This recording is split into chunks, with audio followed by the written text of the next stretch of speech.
New at 10, the daughter of a man who survived this plane crash near Tahlequah is thanking first responders who were on the scene that day to help save his life. A small plane came down west of Tahlequah at the end of June. Fox 23's Alex Cash is reporting live after talking with the man's daughter. Alex. The plane crash happened exactly 2 weeks ago, and looking at those photos, it's hard to believe that anyone would get out of that alive. But the pilot, who was the only one on board, did. His daughter says he was left with multiple injuries, though, and she says it could take him months to recover.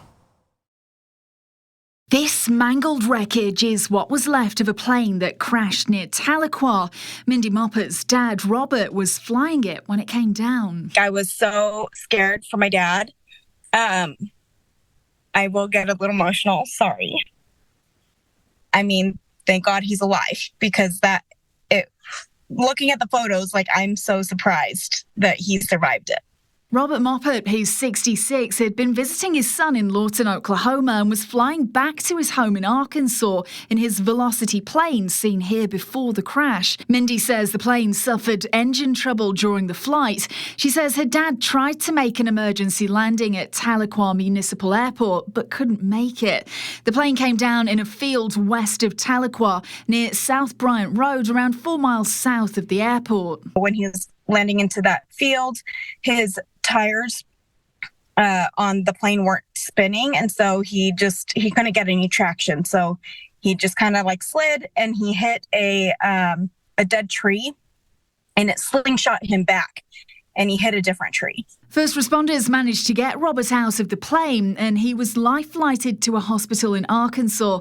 Mindy says he was in ICU for 4 days and was left with a broken leg, foot, ankle, ribs and a punctured lung.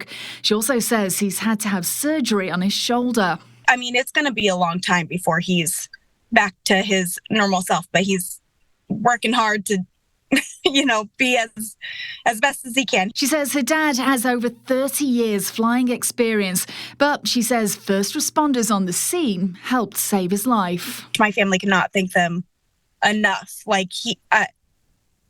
Everything that they did to help him, they're the reasons that he's still here. It could have been way worse than what it was. So we're just so blessed that he is alive today. She says Robert's now been moved to a rehab centre, but he's still undergoing treatment. The family has set up a GoFundMe to help with his recovery and his medical expenses. You can find a link to that on our website at fox23.com. Covering news that matters, I'm Alex Cash, Fox 23 News.